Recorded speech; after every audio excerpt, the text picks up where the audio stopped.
जय हिंद फ्रेंड्स। जय हिंद मेरे प्यारे दोस्तों। तो अब हम आज क्लास ट्वेल्थ हिस्ट्री का स्टार्ट करने वाले हैं ना। तो क्लास ट्वेल्थ के हिस्ट्री थीम 9 है ना, कॉलोनियलिज्म एंड कंट्रीसाइड पढ़ने वाले हैं दोस्तों, उपनिवेशवाद और देहात। ठीक है, तो ये हमें मज़ा आने वाला है क्योंकि ये अब हम अपने कॉलोनियलिज्म जो ब्रिटिश फेज है वहाँ हम पढ़ने वाले हैं। सो ये काफ़ी इंटरेस्टिंग है एंड काफ़ी कॉम्पिटिटिव एग्जाम्स के लिए भी काफ़ी काफ़ी बहुत इंपॉर्टेंट है दोस्तों। So again, I'm reiterating the chapter name is Colonialism and Countryside, Exploring Official Archives, है ना। तो उपनिवेशवाद, कॉलोनियलिज्म का मतलब उपनिवेशवाद और कंट्री साइड मतलब देहात, है ना, ग्रामीण क्षेत्रों की बात कर रहे हैं, देहात की बात कर रहे हैं। सो उपनिवेशवाद और देहात, एक्सप्लोरिंग ऑफिशियल आर्काइव्स, सरकारी अभिलेखों का अध्ययन करने वाले हैं हम, सरकारी अभिलेखों का अध्ययन। So this chapter is about exploring our official archives. Archives मतलब क्या होता है? अभिलेख, जो सरकारी अभिलेख में रखे रहते हैं, जो डेटा रहता है, तो उसको हम आर्काइव्स बोलते हैं। Exploring official archives. So will start the chapter and the first topic is Bengal and the zamindars. तो बंगाल और वहाँ के जो जमींदार्स हैं उनके बारे में यह पहला चैप्टर है। So let's start. As you know, colonial rule was first established in Bengal. It is here that the earliest attempts were made to reorder rural society and establish a new regime of land rights and a new revenue system. ठीक है, and let us see what happened in Bengal in early years of East India company rule. तो आप सभी को पता है दोस्तों कि जो उपनिवेशवाद है, जो औपनिवेशिक शासन है, उस सर्वप्रथम सबसे पहले कहाँ आई थी? बंगाल में आई थी। यू ऑल आर अवेयर, है ना।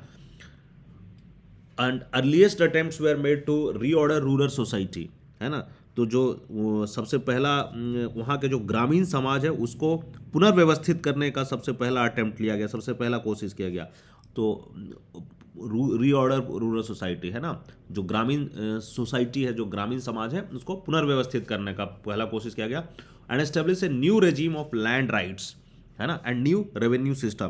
तो जो भू संबंधी अधिकार है, जो लैंड राइट्स है, भूमि संबंधी अधिकार है, उसकी नई व्यवस्था और नई राजस्व प्रणाली, है ना, new revenue system and regime of land rights. तो इन सब चीज़ों पे अगर हम रूरल सोसाइटी के ग्रामीण क्षेत्रों का अगर हम पुनर्व्यवस्था करेंगे, रीऑर्डर करेंगे, तो of course it will be related to land rights, because हमारा ग्रामीण क्षेत्र बहुत ज़्यादा है, एग्रीकल्चर बेस्ड है और लैंड बेस्ड इकोनॉमी पे चल रही है जमानों से, सुना। सो दीज थिंग्स को रीहैश करने का कोशिश किया जो कॉलोनियलिज्म आने के बाद, है ना। और अब हम आगे पढ़ने वाले हैं कि जब ईस्ट इंडिया कंपनी की रूल आई, है ना, जो कंपनी का जब शासन आया, तो बंगाल में क्या हुआ। स्टार्टिंग के सालों में जब उनकी कंपनी शासन हुआ तो बंगाल कैसे चल रहा था, बंगाल में क्या हुआ, सो ये हम पढ़ने वाले हैं। सो यहाँ एक एग्जाम्पल दिखाया है, एक एग्जाम्पल भी है और ये एक फैक्ट भी है। तो ये हम थोड़ा सा इसको देखते हैं, इससे थोड़ा सा हमें पता चलेगा कि क्या हो रहा था।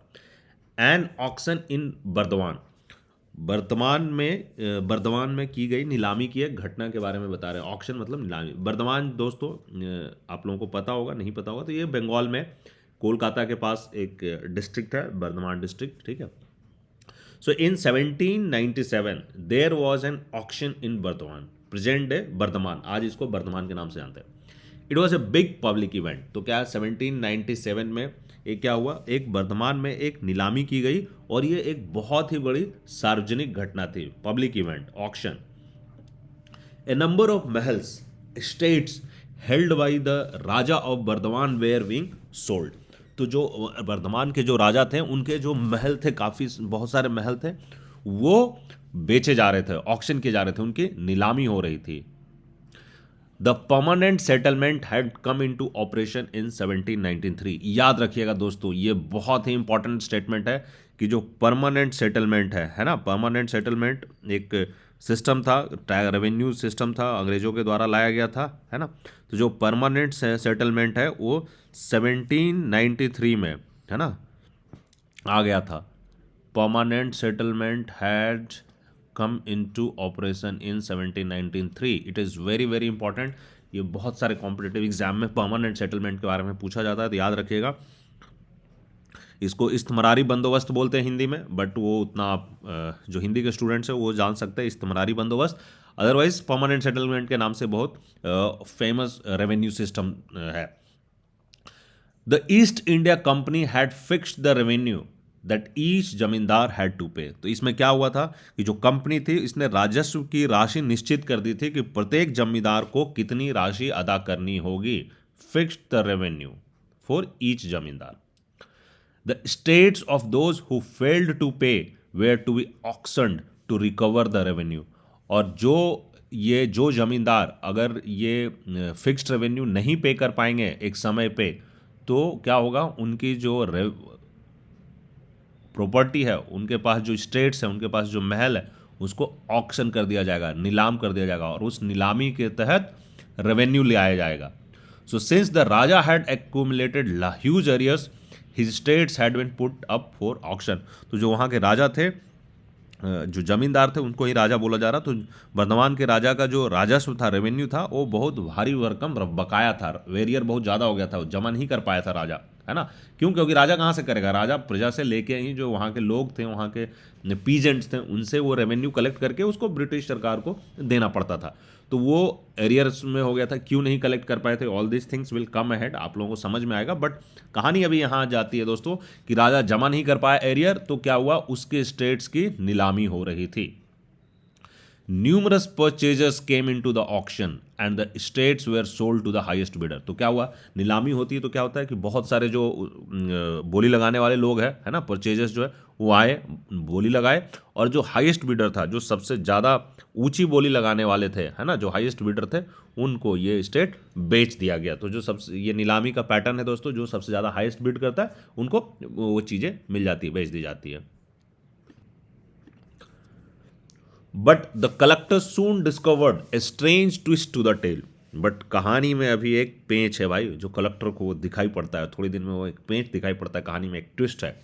Many of the purchasers turned out to be servants and agents of the raja who had bought the lands on behalf of their masters. तो बहुत सारे जो बोली लगाने वाले लोग थे, वो क्या थे, वो राजा के ही सर्वेंट्स थे, उनके ही नौकर थे, उनके ही एजेंट थे, है ना। तो राजा के नौकर या एजेंट थे, जो राजा की ओर से, वो राजा के तरफ से ही उन्होंने बोली लगाकर जमीन खरीद ली है on behalf of their master. वो स्टेट को खरीद लिया, ऑन किस स्टेट को खरीद लिया, महल को, सॉरी, जमीन।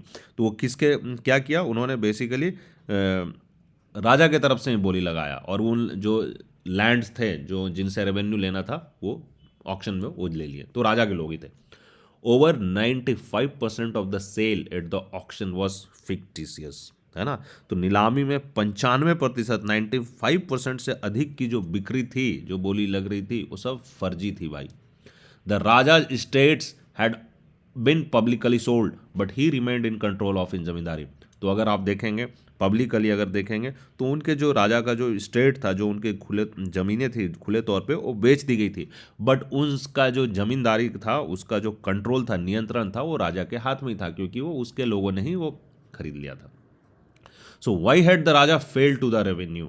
Who were the purchasers at the auctions?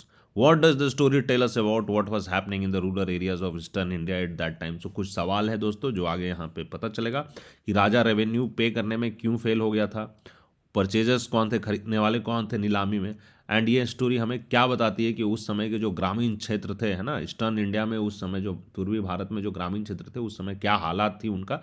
ये सब चीज़ें इस कहानी से, अब जब हम इस कहानी को और आगे पढ़ेंगे तो उसमें डिटेल में ये सब पता चलेगा। So next is the problem of unpaid revenue, है ना। So the estates of the Bardhaman raj were not only once sold during the closing years of 18th century, है ना।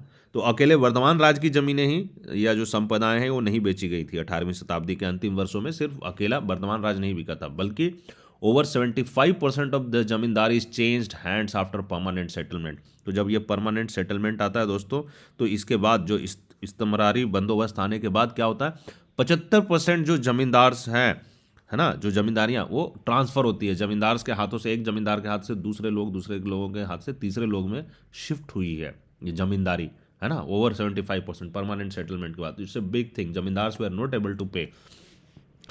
In introducing the permanent settlement, British officials hoped to resolve the problem they had been facing since the conquest of Bengal, है ना। तो British अधिकारी ये उम्मीद किए थे, ये आशा किए थे कि जो परमानेंट सेटलमेंट है, इसको जब इम्प्लीमेंट करेंगे तो इससे वो सारी समस्याएं हल हो जाएगी, रिजॉल्व करेगा प्रॉब्लम। क्यों, क्या प्रॉब्लम? जो बंगाल को जब उन्होंने काबू में किया, जब बंगाल को इन्होंने अपने कब्जे में किया, बंगाल के विजय के बाद उनके समक्ष काफ़ी प्रॉब्लम्स आ रहा था कि कैसे कलेक्ट करेंगे रेवेन्यू, है ना। तो कॉन्क्वेस्ट ऑफ बंगाल के बाद जो उनको प्रॉब्लम्स आ रहा था, उनको लगा कि ये प्रॉब्लम्स को रिजॉल्व करेगा permanent settlement. By the 1770s the rural economy in Bengal was in crisis with recurrent famines and declining agricultural output। तो 1770 के जो दशक है उसके बाद से, है ना, उस समय तक जो ग्रामीण क्षेत्र की इकोनॉमी थी, बंगाल की जो ग्रामीण क्षेत्र की इकोनॉमी थी, वो ऑलरेडी संकट में आ गई थी, क्राइसिस में आ गई थी। क्या, क्यों आ गई थी? क्योंकि वहाँ रेकरेंट बार बार फेमाइंस आ रहे थे भाई, अकाल आ रहे थे। एंड एग्रीकल्चरल आउटपुट थे, जो कृषि से जो उत्पाद निकल रही थी, आउटपुट था, वो घटता जा रहा था। तो ऑफकोर्स जब ये खेती की पैदावार घटती जाएगी और बार बार अकाल आएंगे, तो अर्थव्यवस्था, जो ग्रामीण अर्थव्यवस्था था, उसमें संकट आ चुका था। Officials felt that agriculture, trade, and revenue resources of the state could all be developed by encouraging investment in agriculture। तो अधिकारियों को ऐसा लगा कि खेती, व्यापार और जो रेवेन्यू है ना, राज्य के जो रेवेन्यू रिसोर्सेज है, ये सारे चीज़ का विकास हो जाएगा अगर हम इन्वेस्टमेंट करते हैं एग्रीकल्चर क्षेत्र में, कृषि के क्षेत्र में निवेश करेंगे, है ना, तभी ये यहाँ इन तीनों चीज़ों में डेवलपमेंट हो पाएगा। This could be done by securing rights of property and permanently fixing the rates of the revenue demand. तो इनको लगा, अधिकारियों को लगा कि हम कैसे इन्वेस्टमेंट करेंगे एग्रीकल्चर में, तो बोला कि ये हम कैसे कर सकते हैं कि जो प्रॉपर्टी है, उसका ज़मीन है, उसका परमानेंट राइट्स दे देंगे किसी को, कि आप यहाँ से, परमानेंट सेटलमेंट है ना, परमानेंट राइट्स दे दिए कि आप ये ज़मीन के, आपके कंट्रोल में ये ज़मीन रहेगा, है ना, आपके स्वामित्व में ये ज़मीन रहेगा, और आप यहाँ से इतना रेवेन्यू कलेक्ट करेंगे, एक fix rate of revenue collect करेंगे, और वो हमारे खाते में, ब्रिटिश कंपनी के खाते में जमा करेंगे। सो ये परमानेंट सेटलमेंट उन्होंने कर दिया। So if the revenue demand of the state was permanently fixed, then the company could look forward to a regular flow of revenue, while entrepreneurs could feel sure of earning a profit from their investment, since the state would not siphon it off by increasing its claim। तो वो उनको लगा, company वालों को लगा कि अगर हम रेवेन्यू का जो डिमांड है, अगर हम वो फिक्स कर देते हैं, तो इससे क्या होगा, इससे कंपनी को टेंशन फ्री हो जाएंगे। यार, कंपनी को पैसा अपना आ रहा है फिक्स रेट से, है ना, तो कंपनी के पास कोई टेंशन नहीं है, उसके पास रेगुलर पैसा आ रहा है। जो एंटरप्रेन्योर्स है, जो इसमें लोग पैसा लगा रहे हैं, पूंजी निवेश कर रहे हैं, उनको भी एक निश्चित लाभ मिलने लगेगा कि हाँ भाई, हमको इतना तो देना है, बाकी जो एक्स्ट्रा होगा वो मेरा होगा, तो वो उनको भी एक लाभ मिलने लगेगा इस इन्वेस्टमेंट से, है ना। और उनको एक डर नहीं रहेगा कि कंपनी, अगर हम ज़्यादा पैसा कलेक्ट करते हैं, ज़्यादा पैसा अगर आता है हमें पीजेंट से, तो वो पैसा कंपनी ले नहीं लेगी, क्योंकि उनको तो फिक्स्ड ही देना है भाई। अगर कंपनी ने फिक्स किया, सपोज दैट एग्जांपल, कि 100 रुपये रेवेन्यू देनी है, तो 100 रुपये रेवेन्यू देनी है, और अगर उस पर अगर जमींदार 120 कलेक्ट कर रहा, तो जमींदार के जेब में 20 रुपये जाएगी। अगर जमींदार 200 कलेक्ट कर रहा, तो 100 + 100, तो 100 रुपये कंपनी को देगी और 100 रुपये उसके जेब में जाएगी।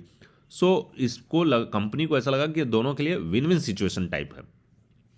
The process officials hoped would lead to the emergence of a class of yeoman farmers and rich landowners who would have the capital and enterprise to improve agriculture। तो उससे लगा इनको, जो सरकार थी, उनको ऐसा लगा कि जो ये उनसे यह हुआ कि ये जो प्रक्रिया ऐसा करेंगे, तो जो छोटे किसान हैं, है ना, और जो धनी भूस्वामियों का एक ऐसा क्लास आ जाएगा, एक ऐसा वर्ग उत्पन्न हो जाएगा जिसके पास कृषि में सुधार करने के लिए पूंजी और उद्यम दोनों होंगे, capital and enterprise to improve agriculture. तो इससे एग्रीकल्चर का इम्प्रूवमेंट होगा, उनको ऐसा लगा। Nurtured by the British, this class would also be loyal to the company. और उनको लगा कि ये जो क्लास होगा, जो कैपिटल एंड एंटरप्राइज के पास, जो जिन फार्मर्स के पास ये होगा, कैपिटल होगा, एंटरप्राइज होगा, तो एग्रीकल्चर का डेवलपमेंट होगा। और ऐसे जो फार्मर्स होंगे, है ना, जो थोड़े रईस क्लास के फार्मर्स होंगे, वो कंपनी के प्रति लॉयल रहेंगे, वफादार बने रहेंगे, क्योंकि कंपनी के पॉलिसीज के कारण उनको ये फायदा हुआ। The problem however lay in identifying individuals who could both improve agriculture and contract to pay the fixed revenue to the state। तो है ना, लेकिन समस्या यह पता लगाने की थी कि वो कौन से व्यक्ति हैं जो कृषि में सुधार करने के साथ साथ राज्य को निर्धारित राजस्व अदा करने का ठेका भी ले लेंगे, फिक्स्ड रेवेन्यू भी देंगे और एग्रीकल्चर भी इम्प्रूव करेंगे। So after a prolonged debate amongst company officials, the permanent settlement was made with the Rajas and Talukdars of Bengal. तो कंपनी ऑफिशियल में इसमें काफ़ी वाद विवाद होता है और उसके बाद उन लोग फैसला करते हैं कि जो बंगाल के राजाओं और तालुकदारों को इस परमानेंट सेटलमेंट के लिए दिया जाएगा, rajas and taluqdars of Bengal. They were now classified and zamindars, तो इनको अब हम क्या कर रहे थे, जमींदार के नाम से बोल रहे थे। एंड दे हैड टू पे the revenue demand that was fixed in perpetuity, और उनको जमींदारों को क्या था, उनको जो राशि फिक्स कर दी गई थी, जो राजस्व फिक्स कर दी गई थी, वही निर्धारित राजस्व उनको हमेशा के लिए अदा करना था। In terms of this definition the zamindar was not a land owner in the village but a revenue collector of the state. तो अगर हम इस परिभाषा के अनुसार समझें तो जो जमींदार था वो गांव में भू का स्वामी नहीं था, मालिक नहीं था, बल्कि वो राज का राजस्व समाहर्ता था, है ना, वो कलेक्टर था, एक तरीके से रेवेन्यू कलेक्टर था। Zamindars had several sometimes as many as 400 villages under them, है ना। तो जमींदार के पास काफ़ी गांव थे, कभी कभी तो उनके पास 400 गांव भी हुआ करते थे। In company calculations the villages within one zamindari formed one revenue estate, है ना। तो जो कंपनी का जो हिसाब किताब था उसमें एक जमींदारी के भीतर आने वाले गांव मिलाकर एक राजस्व संपदा का रूप ले लेते थे, है ना, वन रेवेन्यू स्टेट एक जमींदार के अंदर। So the company fixed the total demand over the entire estate whose revenue the zamindar contracted to pay. तो कंपनी ने क्या किया, फिक्स कर दिया टोटल डिमांड कि कितना पैसा दिया जाएगा, total demand over the entire state, उस पूरे संपदा के ऊपर, पूरे स्टेट के ऊपर वो कितना रेवेन्यू देगा, है ना, तो वो जमींदार का फिक्स कर देगा। The zamindar collected rent from the different villages, paid the revenue to the company and retained the difference as is income. तो जमींदार क्या करते थे, वो कलेक्ट करते थे, सबसे पहले रेंट कलेक्ट करते थे गांव से, है ना, और उसके बाद वो जो फिक्स्ड रेवेन्यू था, जो प्राइस फिक्स की गई थी, जो रेवेन्यू फिक्स की गई थी कंपनी के द्वारा, उतना उसको देते थे, और जो भी दोनों में बच गया, जो कलेक्शन आया और जो कंपनी में दिया, इन दोनों के बीच का जो डिफरेंस हुआ वो उनका इनकम हो जाता। ही वॉज एक्सपेक्टेड टू पे the company regularly, Fehling which his state could be auction. और ऐसा था कि जमींदार जो है वो रेगुलरली समय पे अपने नियमित रूप से राजस्व राशि अदा करेंगे, और अगर वो ऐसा नहीं करेंगे तो जो उनका स्टेट है, उनका जो संपदा है, उसकी नीलामी कर दी जाएगी, ऑक्शन कर दी जाएगी।